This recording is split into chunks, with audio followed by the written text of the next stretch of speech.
Huh? Introduction of limits. What'd you say? What gives it? Introduction of limits. Did I spell wrong? No. No. Okay. All right. If I did, I'm sorry. So yes. So we're gonna talk about a lot of stuff today, and a lot of time you're gonna learn how to think rather than things. So we're gonna talk about uh introduction of limits.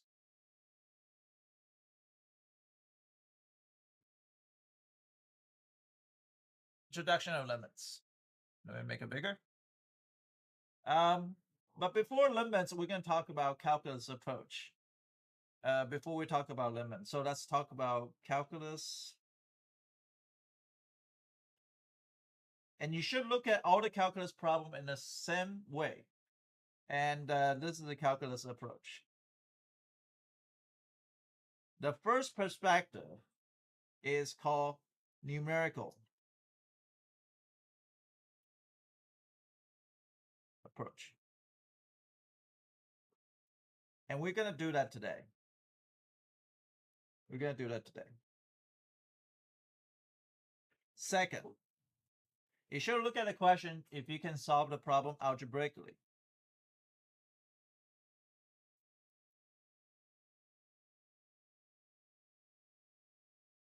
Third, you should be able to look at a graphic approach.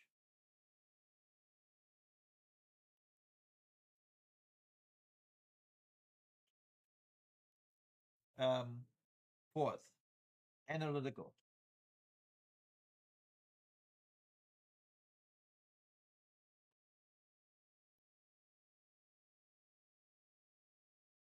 So analytical. So what's a percentage? Usually you cannot do things numerically because you need a graphing calculator to do that. You get to plug in the values, see how they're approaching. Algebraic approach is probably 60% of AP exam. Most of the time you're gonna take doing the algebra, figure out a way to do things. Algebraic is still the most emphasis. But if you just only know how to do algebraically, you don't know how to do graphically, and the maximum score you're gonna get is 3 on AP exam. Maximum score. If you can come out and think about what a graphically approach, then you're probably gonna get a 4 to 5.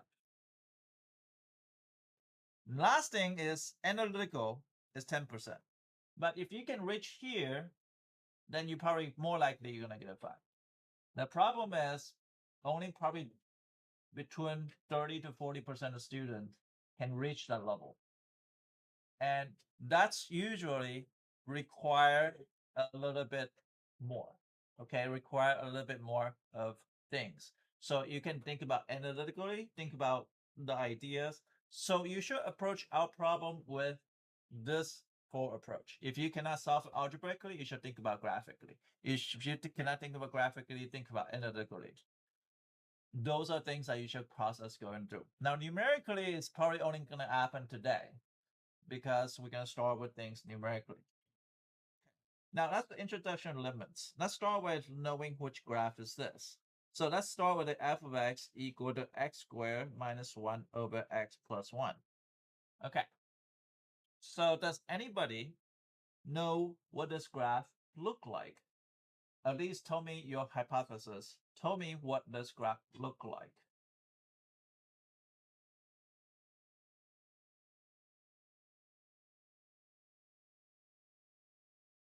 Miranda? A slope of one and a y-intercept. Okay. Anybody else?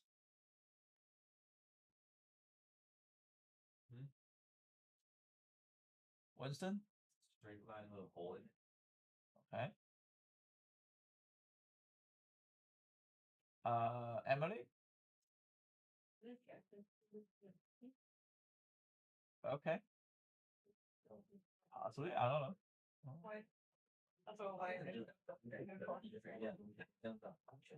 Uh, yes. Zephyr? It looked like a vertical line on the y1. Vertical line? Horizontal. Horizontal line? Oh, okay. Anybody else? No, wait, not horizontal. Yes, yeah. Oh, 1 over x graph? No.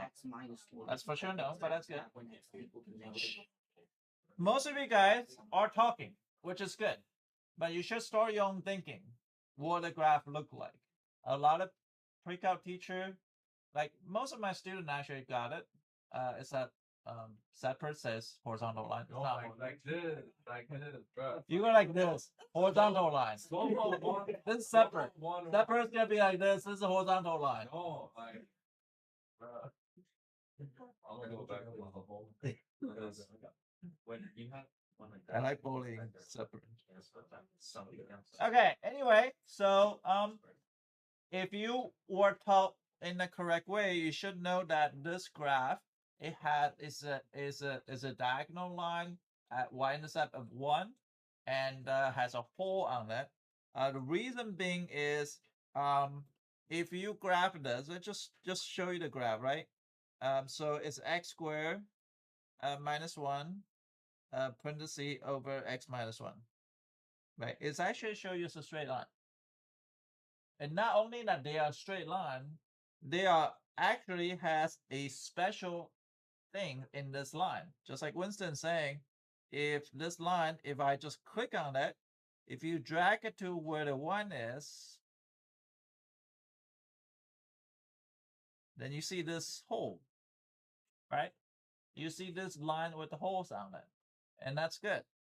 The reason being is there was a hole on it, and so the reason being is this function can be simplified as x plus 1, x minus 1 over x plus 1. And that's going to cancel. That's equal to x minus 1. So you basically just graph x minus 1, but the cancel factor is going to give you a hole, right? It's going to give you a hole, but that's x plus 1 equal to 0, x equal to negative 1. Wait, hold on a second. X equal to negative 1. You just split the negative. Oh, I did x plus 1. Okay, sorry. This one's plus 1. Sorry. It's gonna be like this, right? When it approach to 1, what will happen? But when it approach negative 1, sorry. When it approach negative 1, it's gonna have a hole, and that hole is at negative. The hole is at a certain location. You can plug in the negative 1, so limit x approach to negative 1 of x minus 1. That's equal to negative 1 minus 1 is equal to negative 2. So the coordinate of that hole is going to be this. Now, this is algebraic approach. This is algebraic approach, right? So this is also known as removable discontinuity. And we're going to learn that later. But here's the thing. Yes. How do you get that one? Because I plug in negative 1 for x. Because I plug in, I set a hole. The hole is at x plus 1 is a factor. So x plus 1 equal to 0, x equal to negative 1. And you plug in negative 1 into the function. Now, this just happened later. This you don't understand it today, that's okay. You're going to understand what we're doing with limits. Now, how do we get negative 2?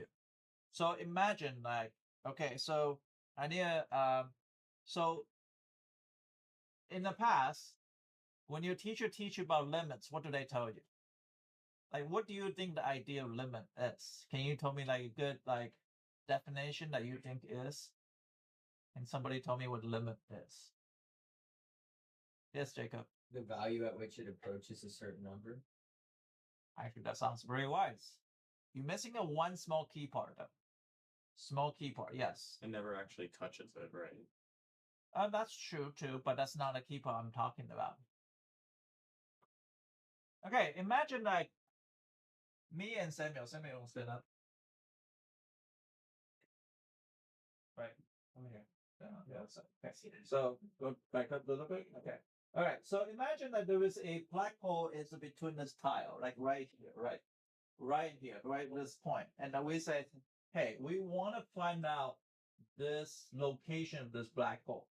What we can do is, I don't know if you watch Dragon Ball Z, and we will sing. Growing up with Dragon Ball Z, when they were looking for Dragon Balls, they have this radar, and then they can see where they are. And so imagine that you have some type of GPS, right? And you say, okay, I can find my location at GPS, and Samuel is gonna do the same thing. It's like, okay, I know my location right now in the longitude and latitude.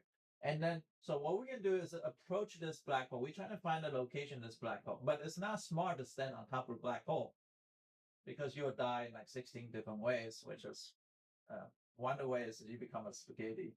Um, spaghettification, I think that's what I call it. So because the gravity is pulling so fast, you just becomes like pieces, ripped to pieces.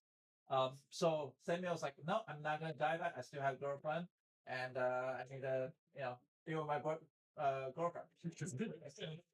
So, so what happened is what we're gonna do is we're gonna approach slowly, and we can say, okay, well, right now, what Samuel's gonna step one step forward, I must take it one step forward, and we're gonna say, oh, we're not dying yet, so we're gonna step as closest to the black hole, but not reaching the black hole, because if we reach the black hole, we'll die. So we're gonna take another steps, and we're gonna say, okay, well, it's probably somewhere between right here. I don't want to kiss Samuel because she's a girlfriend. So we don't want to take another step, but we can get closer and closer and closer. Have you played with your brother or sister? Like says, I'm not touching you, I'm not touching you, I'm not touching you. Do you do that to your siblings before? Yeah. Jake, he definitely had that personality. Do you have siblings? Yeah, I got a little brother. And you do that to him? Yeah, that's one of the things I did. Poor kid.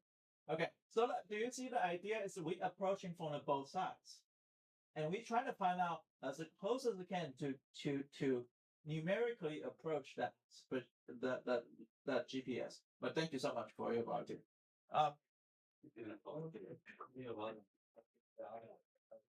Okay, so this is what we're gonna do. We're gonna start by approaching this, but using Desmos.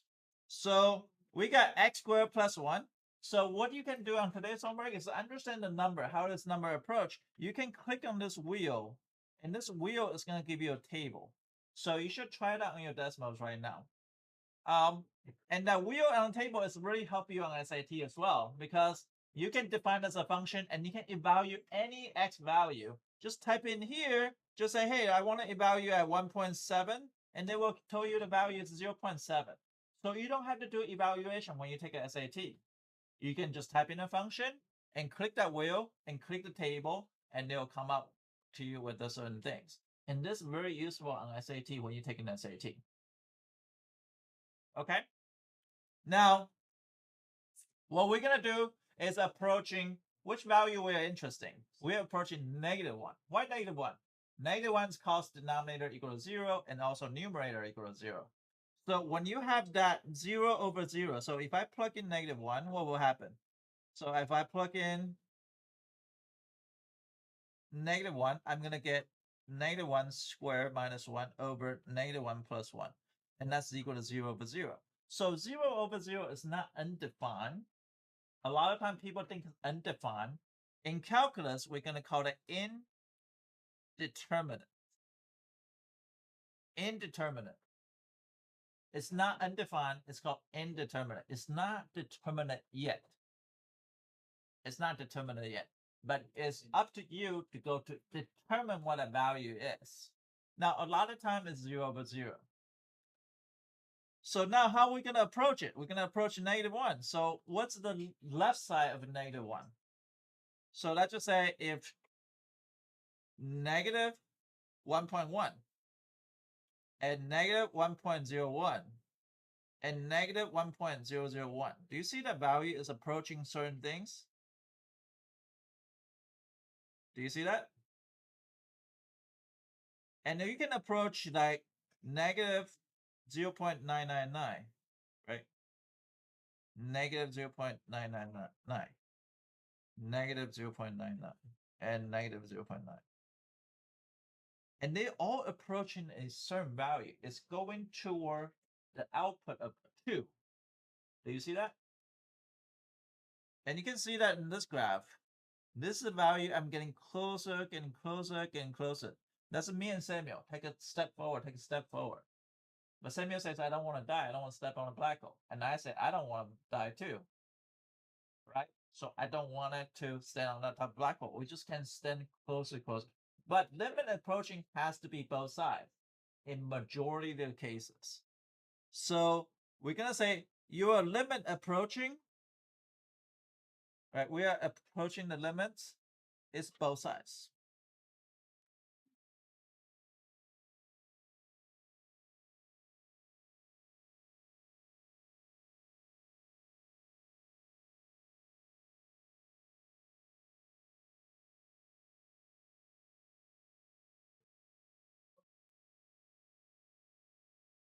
So you limit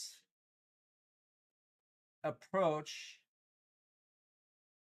has to be very keyword is a both side. It has to be both sides. It has to be me and Samuel approaching in a black hole in two different directions. Okay? If that established, if we come up to the same value, then we can say black hole is right there. If we come up with a different value, we're gonna say black hole is not there. Is that okay? Okay. Now what you're gonna do is we find out numerically using the decimals. This is called numerically. We plug in a number, it gets closer and closer. We also look at it graphically. Is graphically is reaching that certain thing. So that's two approach. We also did it algebraically by canceling factor, just like what Winston says. Just cancel out. That's gonna get that. I think Olivia said the same thing as well. So it cancel out and you get a value, right? So those are things that we know three different ways: algebraic approach, numerical approach, and graphical approach. And you should look at every single problem this way. Every single problem you ever see it is always look at this way. Every single math problem, calculus problem at least. So we're gonna go do a problem. We're gonna say, hey, whatever you have at this piecewise function, f of x equal to 1 when x does not equal to 0, and 0 when x equal to 2. Can somebody generate this graph for me? Can graph on the paper or tell me what this graph look like? And also what happened when limit x approach to 2? Is individual infinity indeterminate? Yeah. Let's count BC. You're gonna have like 6 different ways of indeterminate.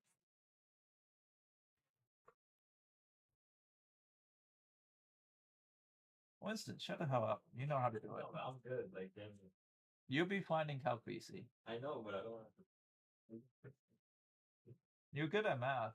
You just like to believe that you suck at it, but you're actually good at it. He too lazy. I'm lazy. Lazy as hell. Alright. Okay, so what would this graph look like? Can somebody tell me? This is a piecewise function. What would this graph look like?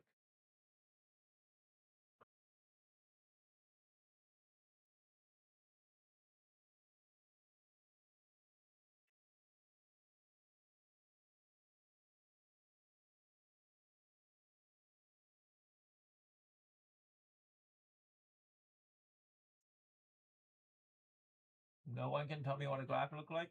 Yes, Andy? Is it a horizontal line at y equals 1, except there's a full at x equals 0 and x equals 2, and there's a singular point on the at y equals 0 and x equals 2?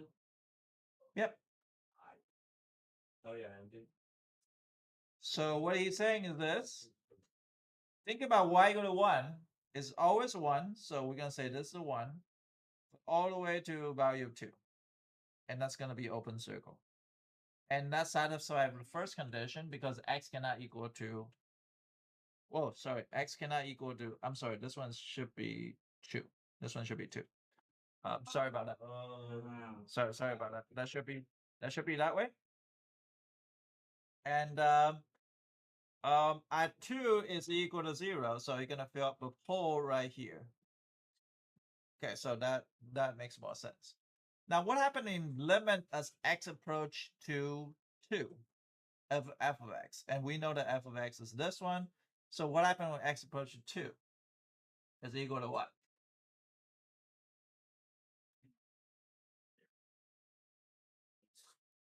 Approaching 1. Oliver, what do you think? Approaching 0, okay. Apple, you said the same thing? Anybody says different? I think it's still approaching 1. Sapper, what do you think?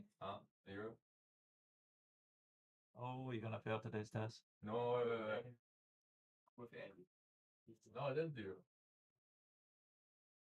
It's not 0. X approaching 2.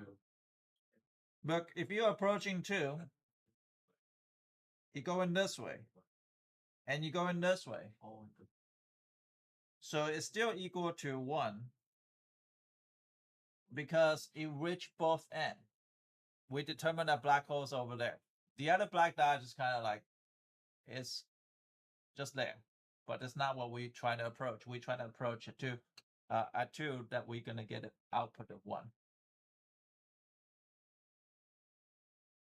Is that okay? That's how you have to approach both ends. When you're approaching a value, you must approach both sides. Both. Not one side. Not evaluation. It had to come out, they come out the same value, they come out the same value. Okay?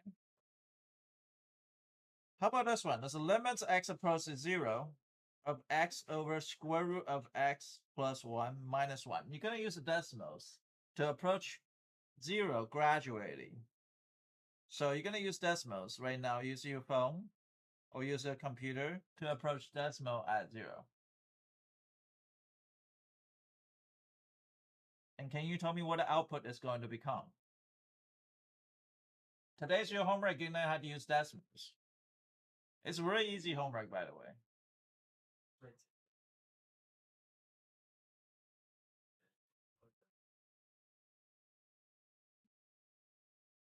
Because only decimals can help you evaluate those.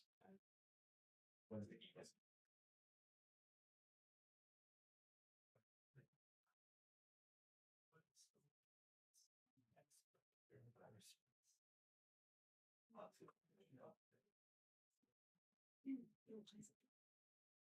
So first of all, I'm typing the function.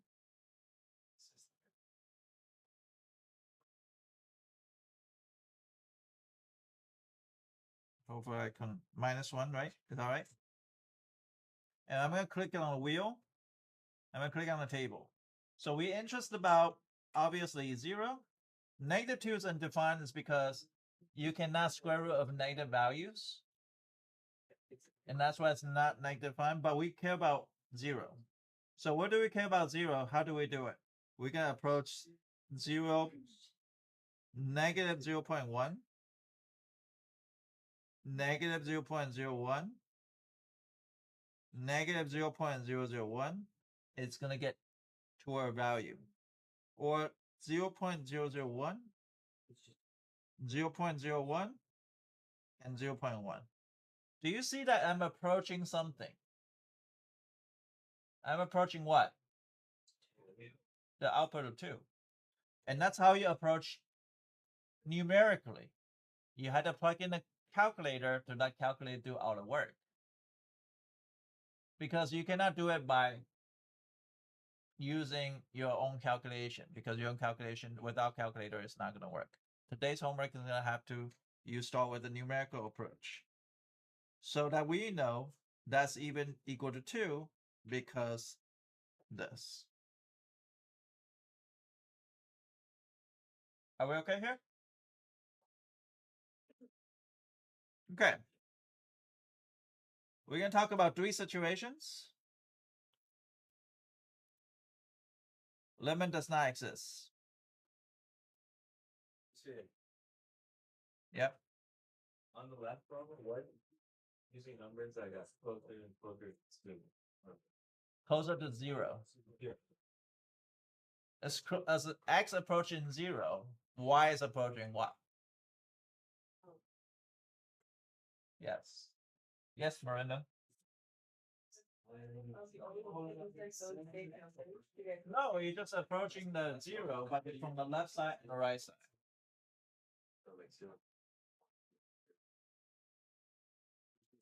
So it's just two, right? Yeah, just two. Yeah, because two is the value of those approaching. Okay. Now what happened if this function? So three situation. I'm gonna write down what those three situation are. Those three situation. The first one is called limits as x approach from the a is a value from the left side of f of x does not equal to limits x approach a from the right side of f of x. If they don't equal each other, that means limit does not exist. Yes, Emily. I can't see what's underneath the by the three situation. That just let me go. So this is the first situation. Now I'm gonna go to the example of the first situation, okay? Let's imagine that if you have function of square root absolute value x over x, I have this graph. Without using Desmos, can you tell me what this graph look like? Just think about it. I want you to imagine what this graph look like if you have absolute value x over x. Yes, Emily. It's the one where it bounces off of the place, right? I'm not saying anything, possibly. Isn't it Oliver? Is it two straight horizontal lines? One half one and one next one. Yeah, I think it's that. And then you have a 1 0.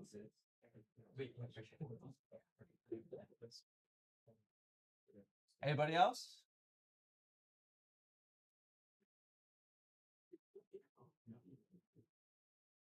So this is the part that you should start your own from your own thinking. You cannot just say listen to other people. You have to have your own hypothesis. This could be wrong. Like a lot of people think like wrong is bad at math. No, it's people start inventing math by doing something wrong first and then start doing something correctly. And they still modify. Okay. So I didn't hear enough people to give me feedback, but those two people give it to me, that both answers are correct. So it turns out that functions look like this. Absolute value x over x, it looks like this.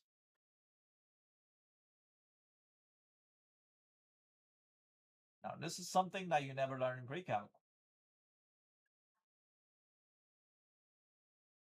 which is pretty interesting. It's a two horizontal line from the left and right. And let's talk about why. So let's start by talking about what is the definition of absolute value. Most of you guys know absolute value look like this. But what you don't know is this function can break up two piecewise functions. So one function is this way, and one function is this way. And there are two different ones. One is y equal to x, and one is y equal to negative x. There's always two pieces of function. One is positive x and one is negative x. Now, just so you know, AP exam love absolute value. I love absolute value. I see anything absolute value, I'll put it on a test. People hate it.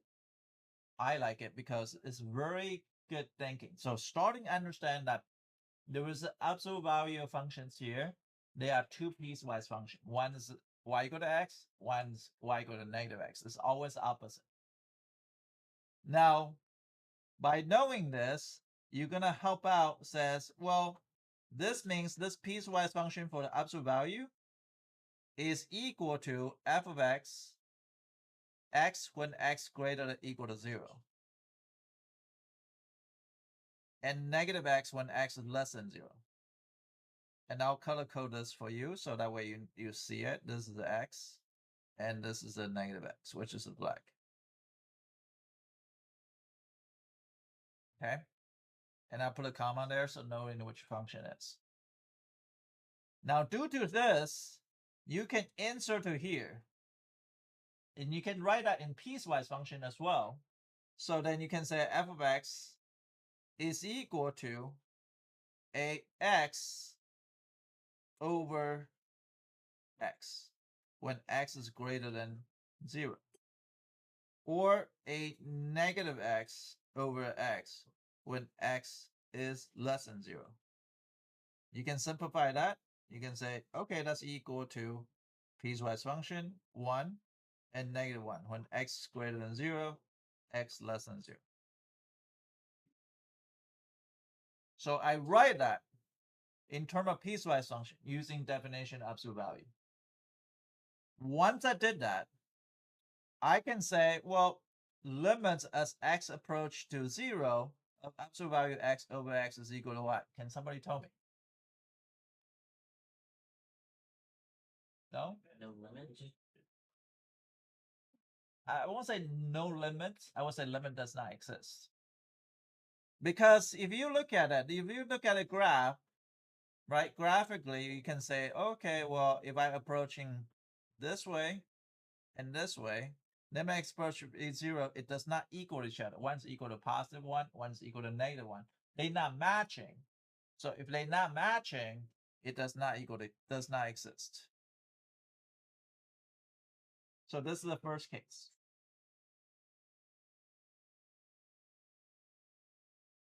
Yes. What's the Z for?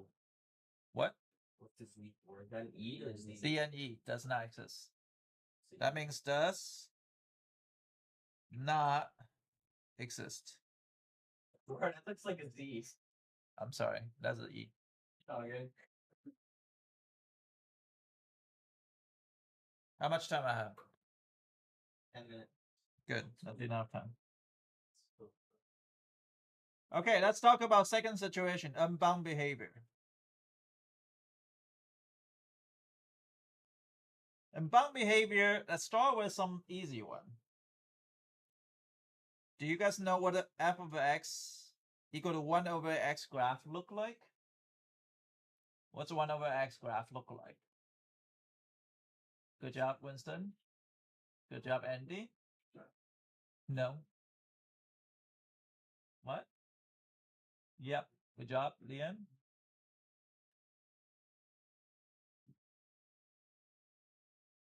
It's like two L shaped, but they are inverted to each other. It looks like this. Like in the first quadrant and in the third quadrant. Remember last year I told you this, if there's a gang for my gang, it would be like this. It would be like gang. Like my gang sign. Yeah. What's that, Jacob? Okay, so it's gonna look like this. Good job. Some people already told me what is this. This is 1 over x graph. Okay. When it reaches 0 is what? What happened when limit x opposed to 0?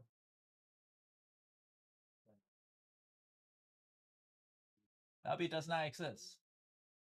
They don't have the same outcome, right? LB for sure does not exist. Now, how about this one? What does 1 over x squared graph look like? Can you tell me what's a 1 over x squared graph look like? Sorry, my back hurts, so I have to stand up. Good. Even solder, right? Yeah. That's right. Good, because you flip this part, because x squared make everything positive. So it would make it become like this. Look kind of like a volcano.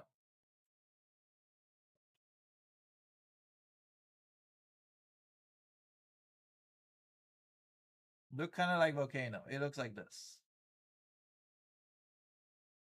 But limit x equals 0 in this case is also does not exist because it's not bounded.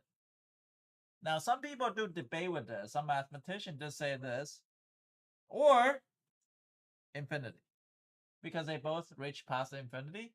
So sometimes they say it's infinity. But if you have multiple choice answer, those two answers is not gonna appear at the same time. So only one of them appear. So you just had to pick the right one. But it's not gonna appear both at the same time because you cannot have multiple choice answer have two answers. So on AP College Board have decided says if usually it will say either does not exist or infinity, but it's not gonna be both answers there. But if one answer is there, you're gonna pick that one. How much time I have?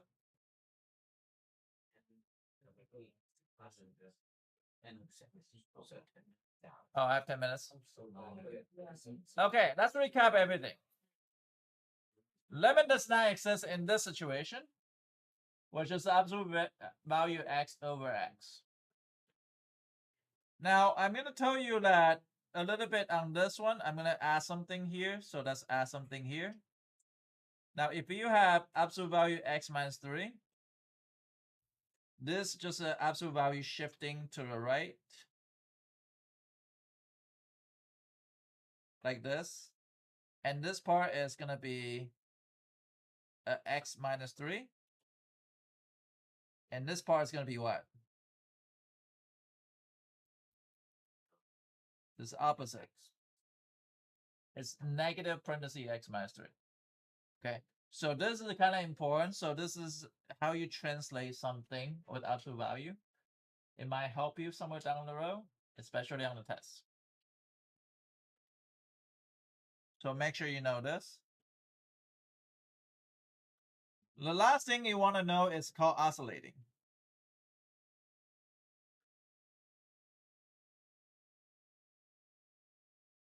I personally like this one because I have an interesting story to share. Oscillating behavior.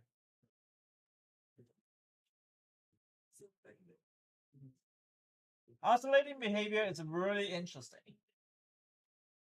Now this one is normally they won't test it, but I'm gonna teach you anyway. Are you gonna test it? I might. No, I test different one, but I might test this one. I don't know. Sine of 1 over x. This is my personal favorite.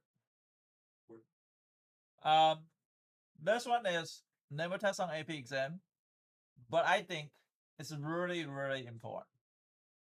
I think it's really, really important. Now, the idea of coming up with this one is actually pretty interesting. Imagine you can do a t-chart, but we're going to do a sideways t-chart like this one. We're going to plug in x. We're going to get input and output. And the value I'm going to plug in is specially designed. So the first value I'm going to plug in is 2 over pi. What happens if I plug in 2 over pi into sine of 1 over x? Which is what? But sine of pi over 2 is what? 1. Good. Okay? The next value I'm going to plug in is the other one. 2 over 3 pi. -1. Bingo. Not what I feel. 2 over 3 pi. Good. Because it's going to be sine of 3 pi over 2, which is on the bottom. 2 over 5 pi is what?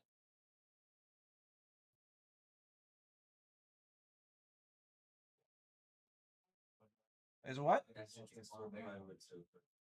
Yeah, just one. Yeah. What do you think the next value I'm going to guess? 2 over what? 7 pi. Do you see the pattern? It's an odd number pi on the bottom. So that's going to be -1. Next number. Right. So here's the thing. Do you know what is x approaching? If I keep on going, do you know what's x approaching?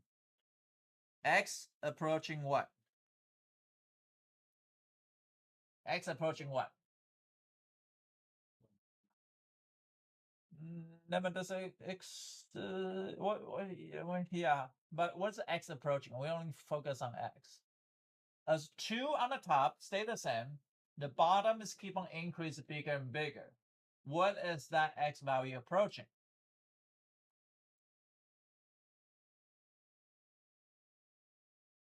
Imagine pi is 3, right? 2 over 3, 2 over 9, 2 over 15, 2 over 21, 2 over 27. Yes, Max, what's the x approaching? 0. Do you understand what he said? Why is 0? Oh yeah, the 1 and the negative 1. No. Is it because, think about it, if you have like 1 over 10, right? 1 over 100, 1 over 1,000, what happened? Okay. 0.1, 0.01, 0.001, but the number on the bottom keep on increasing, the top stay the same. That means eventually this approaching to 0. Is that okay? Yeah. Now, y value is approaching what? 1 and negative 1. I don't know. So we call it negative 1 or 1 and IDK. Right? So I don't know. But in math, we don't call it IDK. We call it diverge. Diverge is inconclusive. You don't know what it's equal to. Is this okay? Do you know what a graph look like? Oh, this is going to be interesting. You're going to graph it? You're going to tell me how interesting they are. Yes. It looked like I think it has to binary. It's the one. No. So we're going to type in here. This is kind of hard to imagine. It makes no. Oh my god. Okay, look at this value, right? Pi over 2, right? Pi over 2. And then we're going to plug in, no, not pi over 2, 2 over pi. 2 over pi. And the 2 over what? 3 pi, right? Do you see that point here? Don't worry about the other point. And 2 over 5 pi. And 2 over 7 pi. And the 2 over 9 pi. Right? Do you see that point? I'm going to show you this way. I'm going to drag it this way. Do you see that? But what happened when x approaches 0? It's oscillating so fast as I'm approaching 0, it increases the frequency of oscillation. And it's oscillating so fast, you don't know whether they go to -1 or 1.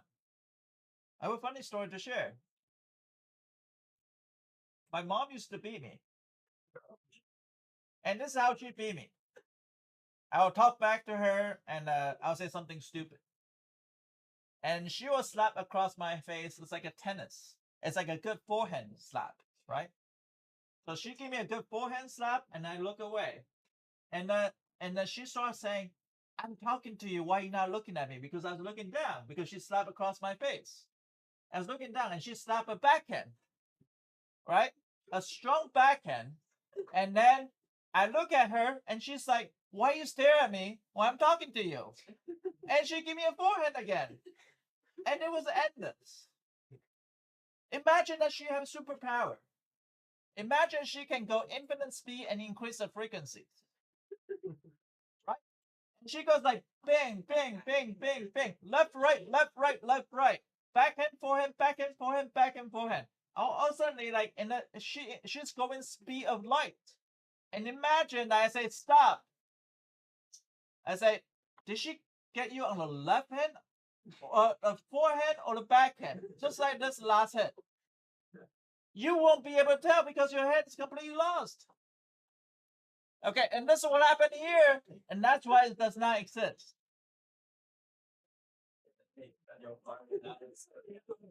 Okay?